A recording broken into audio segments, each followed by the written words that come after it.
இந்த வீடியோவில் BSNL ஏர்ஃபைபரை பற்றி தான் பார்க்க போகிறோம். அதோட ஃபுல் டீட்டெயில்ஸு, அதில் என்னென்ன ரீசார்ஜ் பிளான்லாம் இருக்குது, ஃபைபர் பெஸ்ட்டா இல்லை ஏர்ஃபைபர் பெஸ்ட்டானும் டீட்டெயிலாக சொல்லியிருக்கேன். வீடியோ ஃபுல்லாக பாருங்கள், உங்களுக்கு கண்டிப்பாக யூஸ்ஃபுல்லாக இருக்கும். ஓகே, ஃபஸ்ட்டு இந்த BSNL ஏர்ஃபைபர் வந்து யாருக்கு யூஸ்ன்னு கேட்டிங்கன்னா, உங்கள் ஏரியாவில் ஃபைபர் கனெக்ஷன் இல்லைன்னா, மேக்ஸிமம் வந்து பார்த்திங்கன்னா சில வில்லேஜ் ஏரியாவிலலாம் வந்து பார்த்திங்கன்னா ஃபைபர் கனெக்ஷன் இருக்காது. BSNL ஃபைபர்னு இல்லை, உங்கள் ஏரியாவில் ஜியோ, ஏர்டெல் எந்த ஃபைபர் கனெக்ஷனுமே இல்லைன்னா நீங்கள் வந்து ஏர் ஃபைபரை சூஸ் பண்ணலாம். அதுலேயும் வந்து பார்த்திங்கன்னா BSNL, ஜியோ, ஏர்டெல் எல்லாத்துலேயுமே ஏர் ஃபைபர் இருக்குது. உங்கள் ஏரியாவில் எந்த நெட்வொர்க்கில் சிக்னல் நல்லா ரிசீவ் ஆகுமோ நீங்கள் அந்த ஏர் ஃபைபரை சூஸ் பண்ணுங்கள். இந்த வீடியோவில் நம்ம BSNL ஏர்ஃபைபரை பற்றி மட்டும்தான் டீட்டெயில்டாக பார்க்க போகிறோம். நீங்கள் BSNL ஏர்ஃபைபர் நியூ கனெக்ஷன் இருக்கும்போது உங்களுக்கு ஒரு அவுட்டர் யூனிட் தருவாங்க.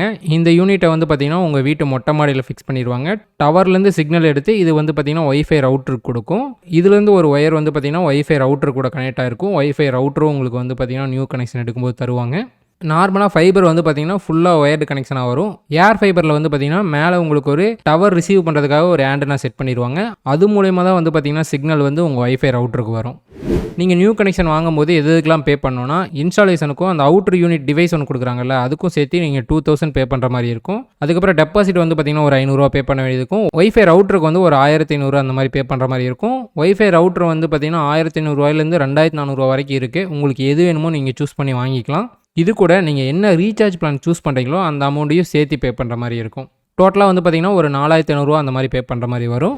என்னென்ன ஐடி ப்ரூஃப் தேவைப்படுனா, Aadhaar card, passport size photo, email ID, அதுக்கப்புறம் உங்கள் மொபைல் நம்பர், இவ்வளோ டீட்டெயில்ஸ் தான் கேட்பாங்க. நீங்கள் BSNL ஏர்ஃபைபர் கனெக்ஷனுக்கு எப்படி புக் பண்ணுறதுன்னு கேட்டிங்கன்னா, ப்ளே ஸ்டோர்லேயே வந்து பார்த்திங்கன்னா BSNL செல்ஃபேர்னு ஒரு ஆப் இருக்கும். அந்த ஆப்பை இன்ஸ்டால் பண்ணிக்கங்க. இன்ஸ்டால் பண்ணிவிட்டு அந்த ஆப்பை லாகின் பண்ணி ஓப்பன் பண்ணுங்கள். ஹோம் பேஜ் வந்ததுக்கப்புறம் இந்த இடத்துல குயிக் ஆக்ஷன் இருக்குல்ல, இதில் பாருங்கள் லாஸ்ட்டாக புக் ஃபைபர்னு இருக்கா, அதை கிளிக் பண்ணுங்கள். அதை கிளிக் பண்ணதுக்கப்புறம் கீழே சர்வீஸ் டைப்னு இருக்கும், அதை கிளிக் பண்ணுங்கள். உங்களுக்கு BSNL ஃபைபர் வேணுமா இல்லை BSNL ஏர் ஃபைபர் வேணுமானே, உங்கள் ஏரியாவில் ஃபைபர் கனெக்ஷன் இல்லைனா மட்டும் நீங்கள் ஏர் ஃபைபரை சூஸ் பண்ணுங்கள். நான் ஆல்ரெடியே சொன்ன மாதிரி தான். ஏன்னா ஏர் ஃபைபரோட வந்து பார்த்திங்கன்னா ஃபைபர் தான் பெஸ்ட்டு. ஏர் ஃபைபர் யாருக்கு யூஸ்னா, உங்கள் ஏரியாவில் ஃபைபர் இல்லைனா மட்டும்தான் யூஸு. ஸோ உங்கள் ஏரியாவில் ஃபைபர் இல்லாத பட்சத்தில் நீங்கள் ஏர் ஃபைபரை வாங்கி யூஸ் பண்ணுங்கள். இந்த இடத்துல ஏர் ஃபைபரை செலக்ட் பண்ணிக்கங்க. செலக்ட் பண்ணிட்டு உங்கள் டீட்டெயில்ஸ் எல்லாம் ஃபில் பண்ணுங்கள். ஃபில் பண்ணதுக்கப்புறம் மேலே லொக்கேஷன் செலக்ட் பண்ணுங்கள். உங்கள் லொக்கேஷனை செலக்ட் பண்ணதுக்கப்புறம் என்ன பிளான் வேணும்னு செலக்ட் பண்ணிட்டு கன்ஃபார்ம் கொடுங்க. கன்ஃபார்ம் கொடுத்ததுக்கப்புறம் வந்து பார்த்திங்கன்னா BSNL கஸ்டமர் கேர்லேருந்து உங்களை காண்டாக்ட் பண்ணுவாங்க. ஓகே, BSNL ஏர்ஃபைபரில் இருக்க பிளான்ஸை பற்றி பார்ப்போம். BSNL ஏர்ஃபைபரில் 3 பிளான் தான் விட்டுருக்காங்க. இந்த 3 பிளான்லேயுமே வந்து பார்த்திங்கன்னா கால்ஸ் அன்லிமிட்டெடு. ஸோ உங்கள்கிட்ட லேண்ட்லைன் ஃபோன் இருந்ததுன்னா நீங்கள் மோடம் கூட கனெக்ட் பண்ணி யூஸ் பண்ணிக்க முடியும். டேட்டா வந்து பார்த்திங்கன்னா மாதத்துக்கு 3300 GB தான் நீங்கள் யூஸ் பண்ண முடியும். அவ்வளோதான் லிமிட்டு. அதுக்கு மேலே வந்து பார்த்திங்கன்னா ஸ்பீடு குறைஞ்சிரும்.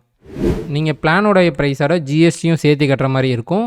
BSNL ஏர் ஃபைபர்னு இல்லை, எல்லா ஃபைபர் கனெக்ஷன்லையுமே வந்து பார்த்திங்கன்னா நீங்கள் பிளான் ப்ரைஸோட GST கட்டணும். எக்ஸ்ட்ரா 18% GST நீங்கள் கட்டுற மாதிரி இருக்கும். எக்ஸாம்பிளுக்கு இப்போ நீங்கள் 699 பிளான் சூஸ் பண்ணிங்கன்னா அதுக்கு 18% GST போட்டால் 126 வருது. டோட்டலாக வந்து பார்த்திங்கன்னா நீங்கள் 825 பே பண்ணுற மாதிரி வரும்.